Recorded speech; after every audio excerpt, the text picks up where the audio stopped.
right. Well, hey, welcome to Finding Jesus, episode 5. We're still in our Knowing Jesus series as a church, looking just different cultural resources, different movies, art forms, stories, to better our understanding of who Jesus is and make connections to the larger story that we believe that we are living in.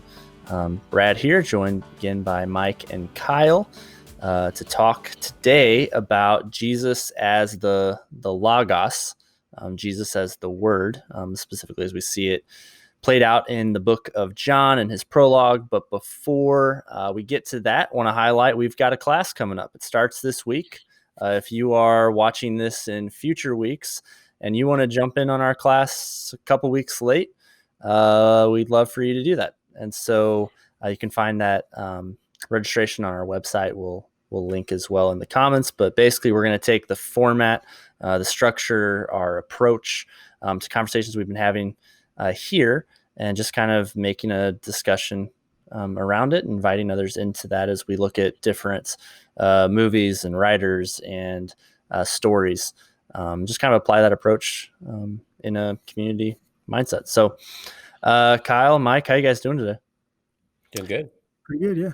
Yeah. You reading anything, watching anything recently? Yeah, I can't remember, when I last answered this question in this format. So I don't think I'm repeating myself. I'm reading a book on the great pandemic of 1918, the influenza pandemic of 1918. What prompted that? I don't know. It's just an interesting escape. I'm just being silly. Situation. Thought I'd read, something different.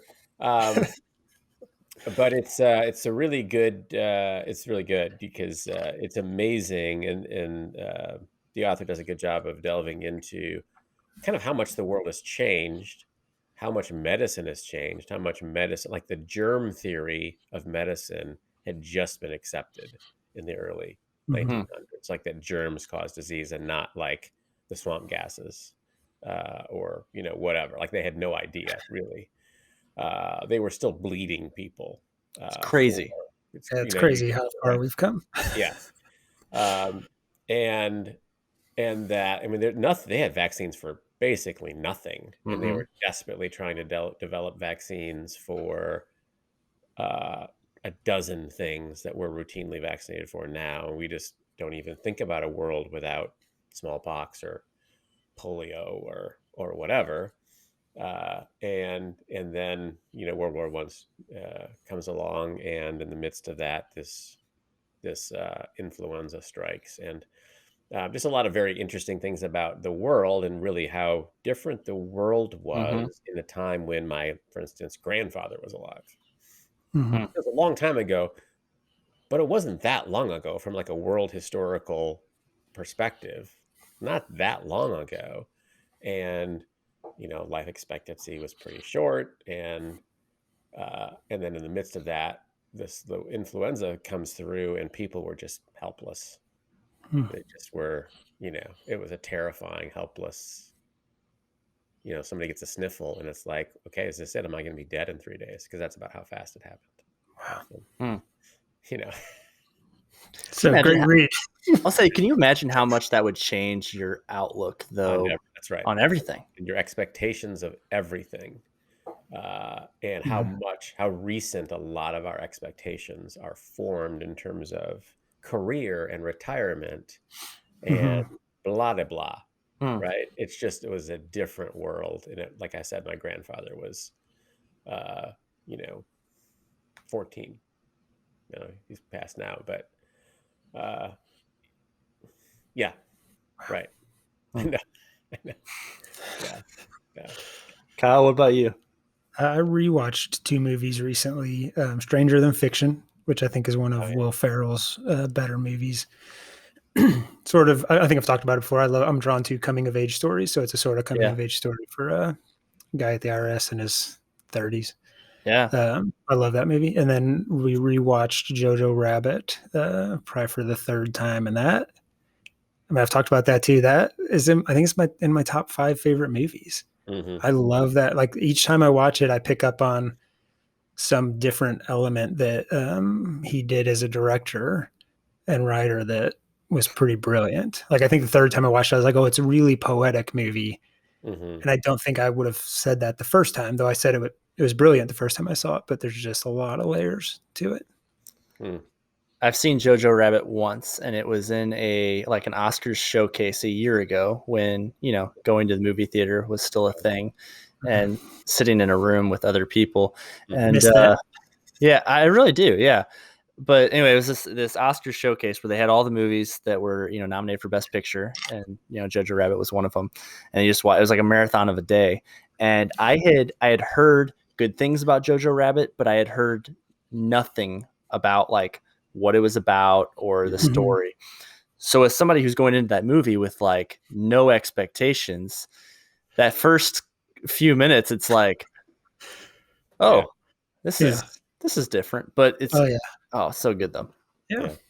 Speaking of no expectations, I watched Magnolia, which is I think Paul Thomas Anderson's first movie, which I don't know if you've seen it. I watched it because he made it, and I really didn't know anything about it.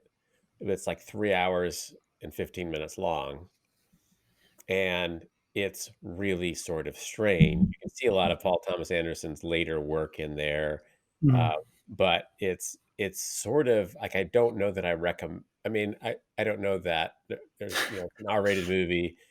There's some probably objectionable parts in there. Some of it's hard to follow because it's a bunch of different things. How he kind of then brings together, but there's sort of a biblical theme of confronting death and what confronting death does to people who are reevaluating their life. And that theme isn't really clear until you're 2 hours and 20 minutes into a 3 hour, 50-minute movie.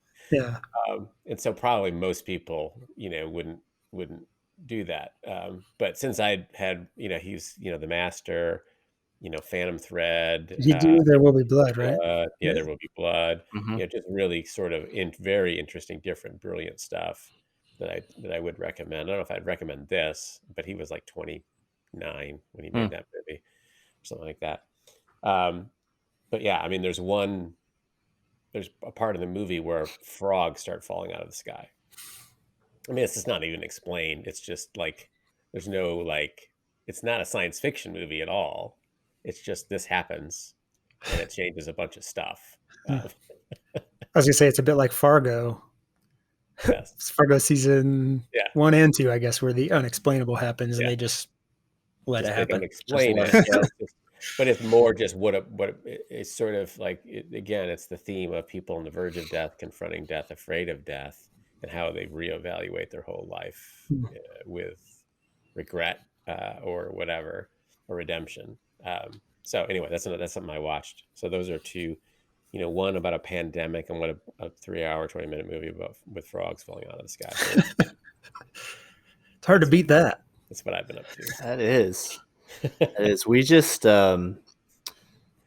finished Mandalorian, which I know, Kyle, you've been watching as well. I actually watched it, season 2, kind of twice because I wanted to watch it at a faster pace than my wife was willing to stay awake for.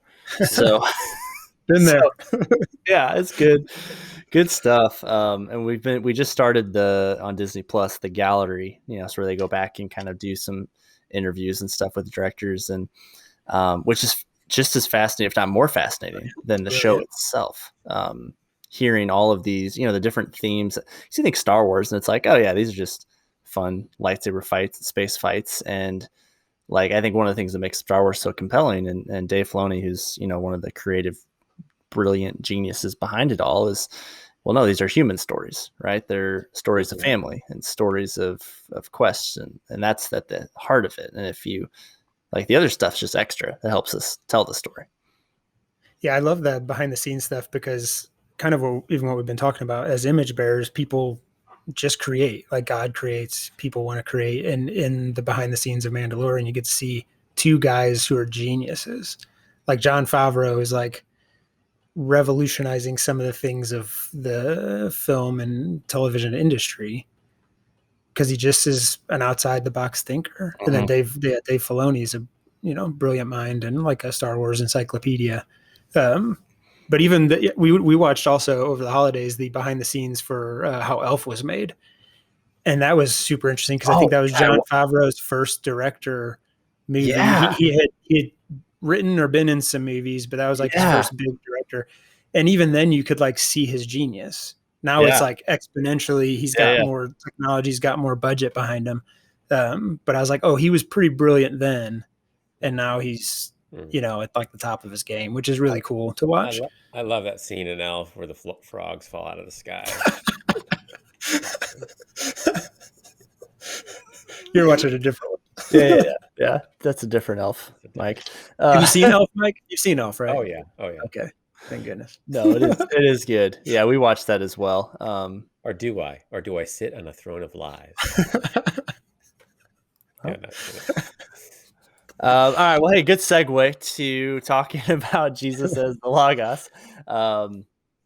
So in John's prologue, John chapter 1, we have, this: in the beginning was the Word was with God, the Word was God, he was in the beginning with God, all things were made through him. And it just continues. And so it really sets the table, the scene for, I think, the book of John and what the gospel writer John is seeking to do, which is, and I think the brilliance of it is he is describing Jesus the Christ as the Word. So that's the translation for the Logos is the Word. It's how it shows up in English translations. And Mike, I wanted to ask, when you hear that sentence, or when you read John chapter 1, and you say, okay, in the beginning was the Word was with God, Word was God. Like, what comes to your mind? Because that seems, at face value at least, an odd way to describe Jesus. Yeah, I think that word is, of course, in English, the English translation of logos. But I think the Greek word has more to it. It's not only the spoken expression. It's not only the expression of. It's the thought and the the expression beyond speaking. So you've got the word, when the king spoke, then there was some sort of authority and something happened when the king spoke. And this is beyond, it's not only the king speaking, but it's the king's voice and thought and idea, the expression of the king, the presence of the king. So that's kind of all wrapped up in that. And so it's his relationship to the Father is bound up in that, but also that it's not just somebody who dispenses truth to us. He's somebody who is the truth to us, and who's the truth as the King and the Lord of the universe and the creator of all things, and all of that sort of bound up together. And always has been, I guess, right? Mm-hmm. It always has been. That's really cool.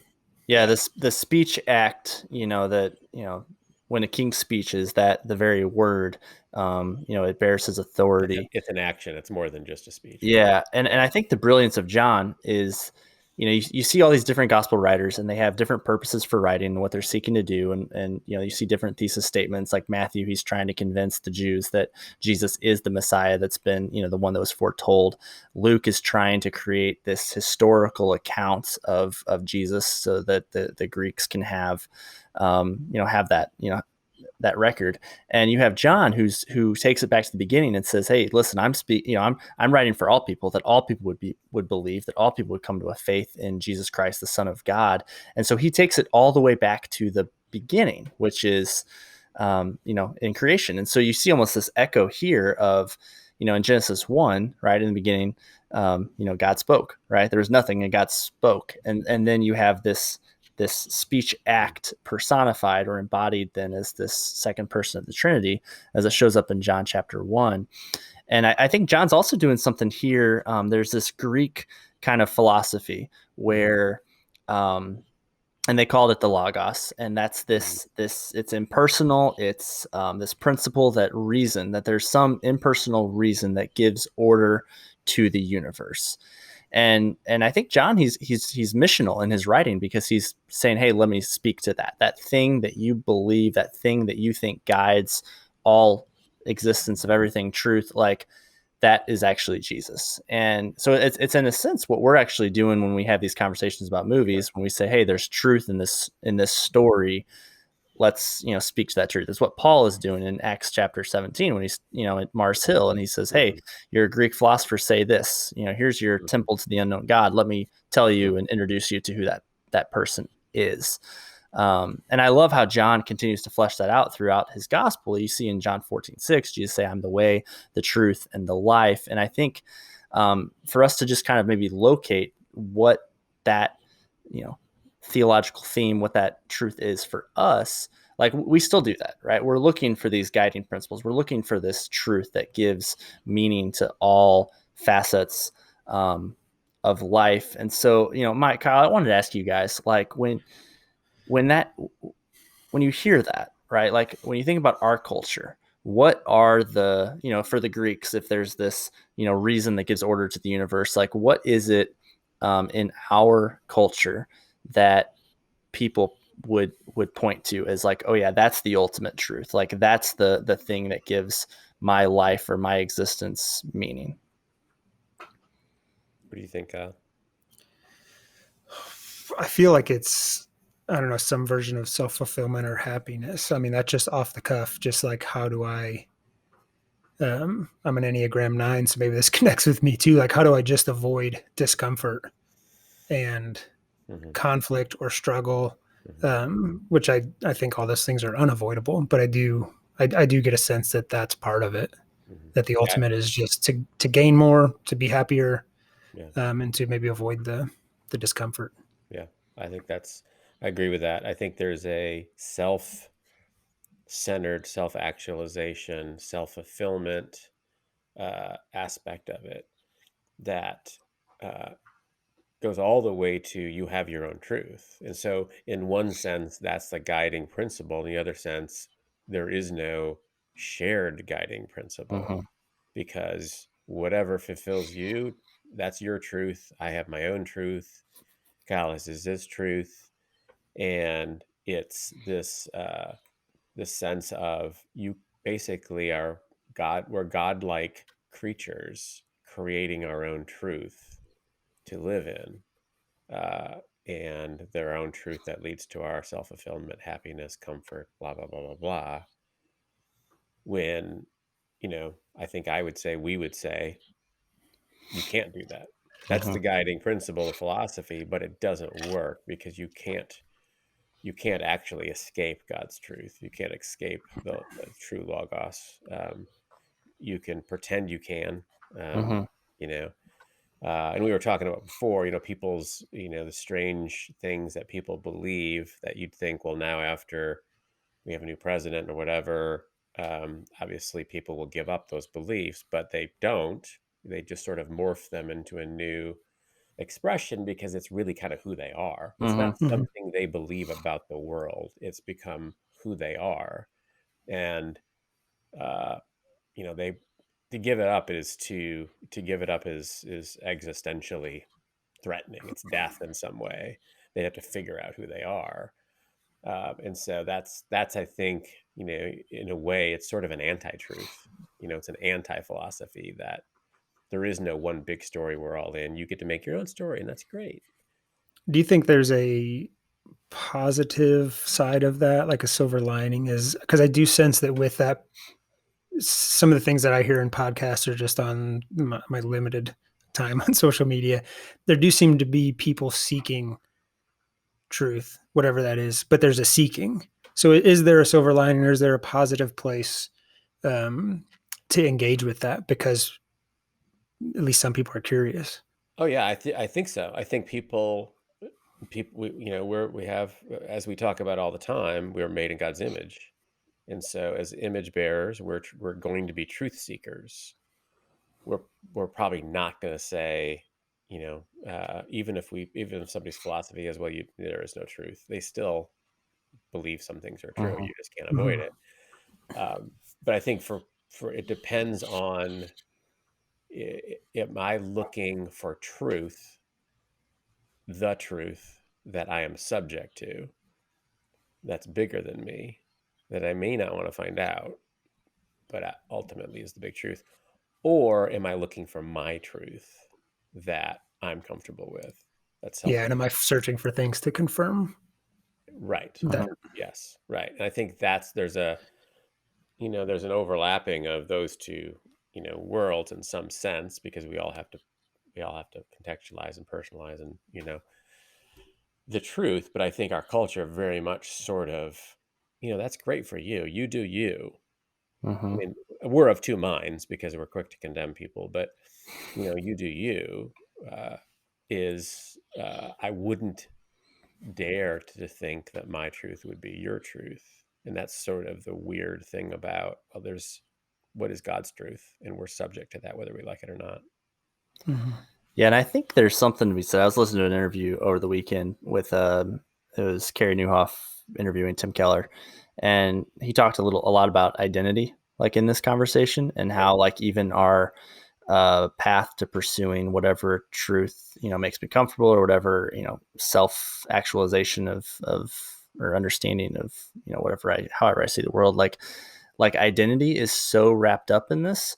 And I think that the silver lining, Kyle, is that for those of us who believe the Bible, who believe that Jesus is the answer to that, is that in the person of Jesus, in the work of Christ, in Jesus as the Logos, the Word, that actually gives me identity. So it's a received identity rather than a discovered identity, or Mhm. um, an achieved identity, which for me as a 3 on the Enneagram is really refreshing.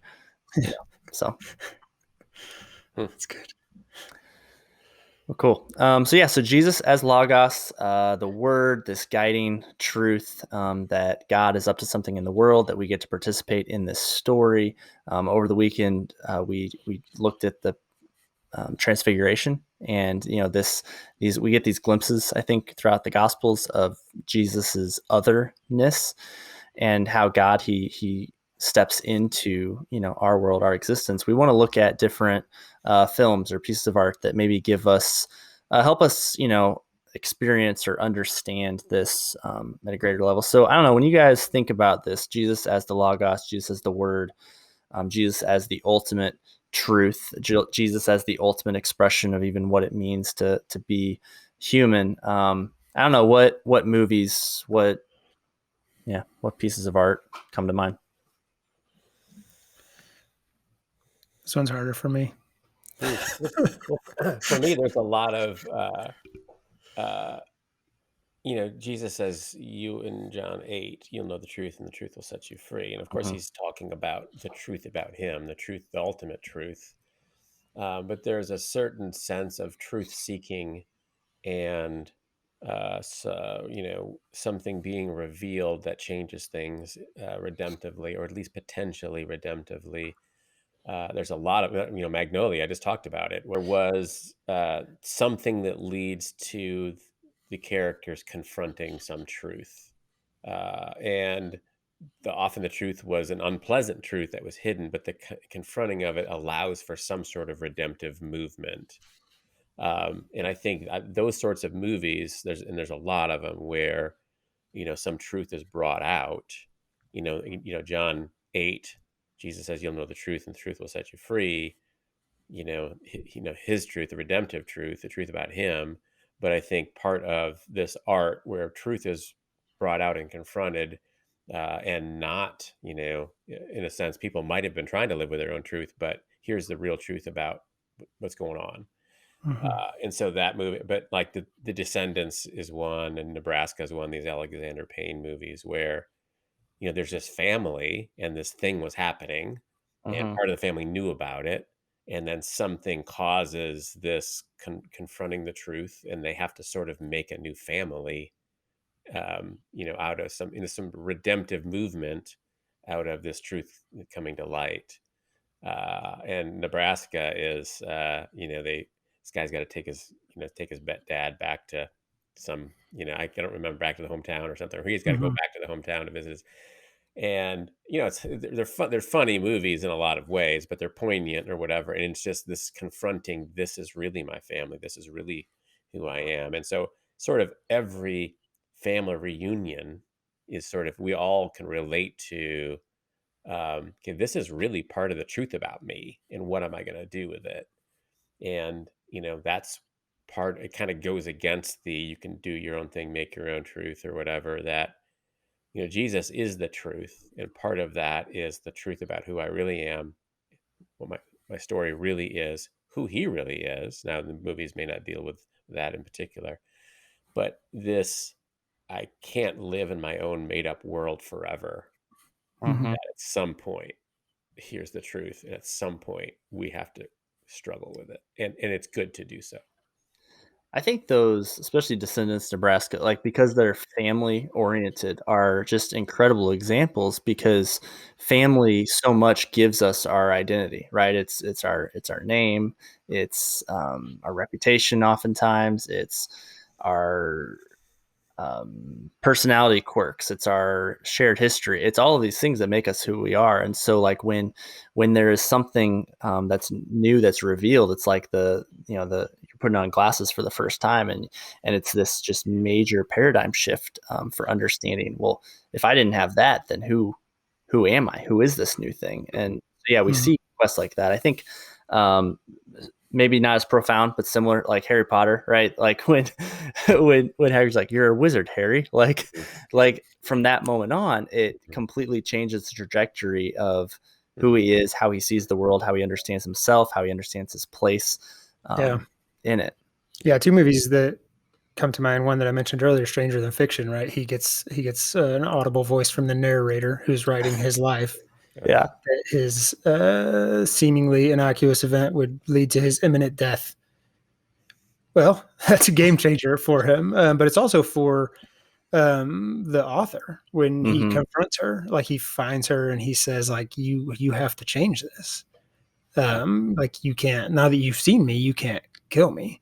Mm-hmm. Mhm. And it's a fascinating story to me because then the rest of it is how does it play out, especially after they get the manuscript and read like, oh, it's a beautiful Mhm. story if he Mm-hmm. dies, but he Mm-hmm. doesn't want to. Yeah. I don't know. It's so that's like a truth revealed, and then the Pixar movie Onward, Mm-hmm. where this kid is on a quest, basically desperately seeking to go to great lengths to have one day with his dad because his dad died when he was young. Mm. Then a truth revealed that while he was missing something in another relationship, he had everything that he needed. And what a sweet story that is. And then he can like give away more. I Mm-hmm. don't want. I could just say it, but I don't want to Yeah, give it away yeah, because yeah, people should watch Onward. It's beautiful. yeah. Have you guys watched was it incredibly or extremely loud and incredibly close? Yeah. I read the book too, actually. Yeah. So a really just heart-wrenching story of this boy whose dad, died in 9/11, and yet they shared this bond of like he would create these almost like treasure hunts for him, and leave clues, and so he's left like one more, for him to do. He kind of finds it, and like it's this quest. I mean, I think any story that involves like a quest to find Mhm. something, so that which um, or even like National Treasure, right? Again, to go kind of the fun kind of move, it's like there's this truth that Benjamin Gates believes Mhm. that is true, and he's devoted his entire life to you know finding it and exploring it and looking at it, to the point of like people are calling him crazy. He's discredited in the circles that he lived in, and yet he believes so deeply, and so he finds proof, he finds validation, he finds the treasure. And um, anyway, so I think any of those stories that involve like a quest to find something are yeah. I like that you remembered the character's name. Um, I couldn't name the character, but Benjamin Gates. and at first I thought you said Bill Gates, so that would have changed No, that's a different a whole conspiracy. different story. Uh, but right, so it feels like so there's kind of two maybe areas of there kind of these stories where one would be sort of a replication of searching to find this ultimate truth and a happy ending. Mm-hmm. The more fairy tale-ish sort of Mhm. or fantasy like Tolkien. They're searching, they're on the quest to something, and then there's some sort of redemptive.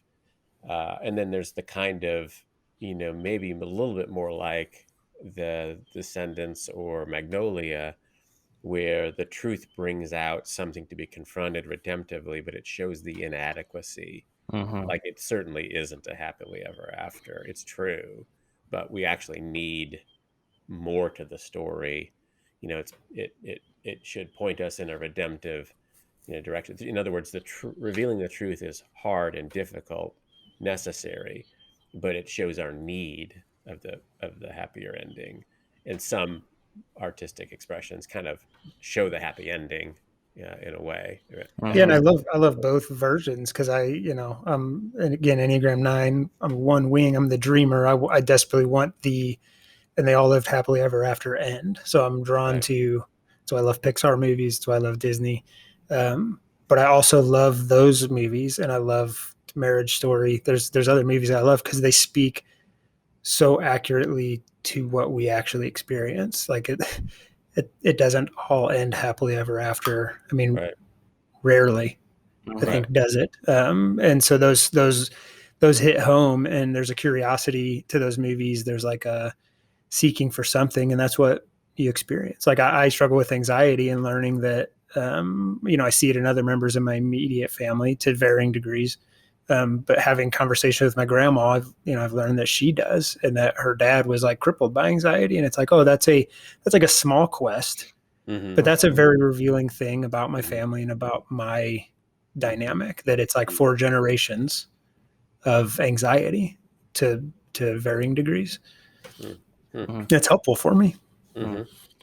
Kyle, I love that you brought up Marriage Story, because I think that's one of the, if we look at our culture, like, okay, what are some of the different truths that we pursue? Like, well, the happy marriage, I'm gonna find my complete fulfillment in this person or this ideal. I'm still gonna be able to do my thing. Like, it really confronts that head on. And I think that's what, if we're reading scripture properly, if we're looking at Jesus as the Logos, the truth, the ultimate expression, like, if we're doing that, then we're going to find that all these other things, unless they're found within, that ultimate truth, like, they're just not going to, we're asking them to do things that they just can't do for us. They can't hold it. Right. I think that's right. Yeah.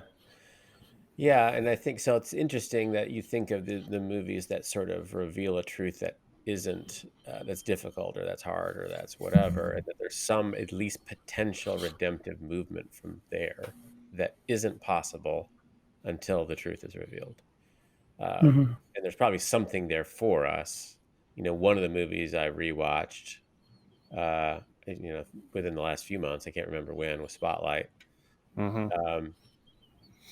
And that's this horrible truth, and it's a truth about the church, in fact, a truth about priests and religious authorities and all of that stuff, that the unearthing, everyone's against sort of unearthing this truth. But once it's unearthed, it's only when it's unearthed that there can be some redemptive movement. And at the end of the movie, when they print the big story, and they think, well, we need to have a couple people, there to answer the phone, because a couple people might call in, but they thought they'd sort of completely described the problem. That they, I don't know how many they had, 75 priests that, whatever. And then they spent the whole day. It was a Sunday. They spent the whole day to answering the phone with other people calling in. And it's like, those people lived with that truth for decades. Yeah. And it wasn't until something was brought forward that they could begin to maybe deal with it redemptively, even though it's a horrible thing, and the unearthing of it is a horrible thing, but it's a necessary thing for redemption to move forward. And it's like, that I'm a hopeless sinner, that I'm a child of God's wrath. Those are not pleasant truths, that I'm deserving of eternal punishment. That kind of goes against our grain, and it goes against the grain. But it's necessary for me to confront my need of a redeemer before I reach out for a redeemer. Like, one thing has to happen, because the gospel isn't hey, try to have a 37% better life. That's not what it is. we don't have a battery indicator, Right. floating around. You need a recharge. Come to Jesus. It's not that. Yeah. And I feel like there's some truth there. And obviously, these people making these movies aren't consciously naming that truth, but it's kind of it's the theme. It's what we see all the time, that we find Jesus in there when some difficult truth has to be brought forward for me to confront, because that has to be my story too. Well, I think it's what makes, these conversations so fascinating to me is that, as Christians, we have a relationship with the truth, or we should have a relationship with the truth. Truth, things being true, is kind of a big deal because Jesus himself, our Savior, our Redeemer, is described as the truth. And so as people, anywhere we can see truth, and this is kind of our approach and our process as a whole, and whether it's in a movie or in a piece of art or in a moment or in a feeling or in a person or a relationship, or in just data and facts about things, like we should be pursuing things that are true. And so I think that's why these conversations are helpful, because truth is, I don't want to say it's not just black and white, but there's nuance to it, and there's I don't know, it's just so rich. But as people, if we claim that we have a relationship with the truth, we need to be pursuing things that are true. Yeah, or watching with intentionality to reveal a truth about me. Like certainly my marriage isn't the marriage and marriage story. I said marriage a lot there. But I can learn something about myself from watching it, if I'm watching it intentionally. You know what I mean? If I'm not just sitting there watching it, if I'm kind of not critiquing it for the quality of the movie, because it was a super well-made movie, but from where do I see myself in this husband? Where do I see myself as a parent? Where do I see my marriage compared to this? And then that's why I love this too. I love having these conversations, and I think art is such a jumping off point for those things. Yeah, you're not watching a marriage story and taking notes on what not to do, because that's like you're watching it, you're experiencing it, and there's an identifying that, like, oh, that feels like this, or no, that's so good. And sometimes I think we need art to help us identify that I wouldn't be able to name otherwise. Yeah, that's really, a lot of what we talk about is without some sort of artistic expression, we're seeing it from another angle, an angle that's beautiful and well done and well executed. We can then see things about ourselves and our world that we wouldn't see otherwise, because it's not just like a propositional truth. Like, I'm capable of betraying my wife in a relationship. Is a proposition that I can say, well, yeah, technically, you're sure, everyone is. But when you see, like in particular in Marriage Story, let's say, where she sort of keeps doing things that he can't believe she's doing, right? And it's like, oh, yeah.